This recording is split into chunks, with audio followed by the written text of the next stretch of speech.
اور دوسری جانب وزیراعظم پاکستان عمران خان دورہ سعودی عرب مکمل کر کے وطن واپس پہنچ گئے ہیں۔ عمران خان نے ثالثی مشن کے دوسرے مرحلے میں سعودی عرب میں خادم الحرمین شاہ سلمان بن عبدالعزیز اور ولی عہد محمد بن سلمان سے الگ الگ ملاقاتیں کی۔ مسئلہ کشمیر اور دورہ ایران سمیت اہم امور پر تبادلہ خیال بھی ہوا۔ تفصیل اس رپورٹ میں۔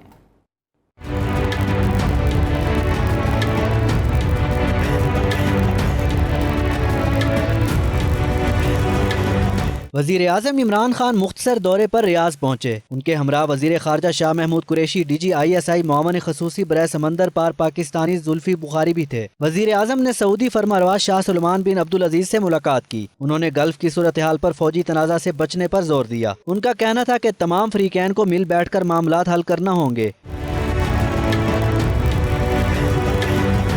وزیر اعظم نے سعودی ولی عہد محمد بن سلمان سے بھی ملاقات کی، جس میں ایران کے سپریم لیڈر اور صدر حسن روحانی سے ملاقاتوں میں آنے والی تجاویز پر تبادلہ خیال کیا گیا۔ ملاقات کے دوران خطے میں کشیدگی کے خاتمے کے لیے اقدامات پر بات ہوئی۔ وزیر اعظم نے کشمیر کی صورتحال سے بھی آگاہ کیا۔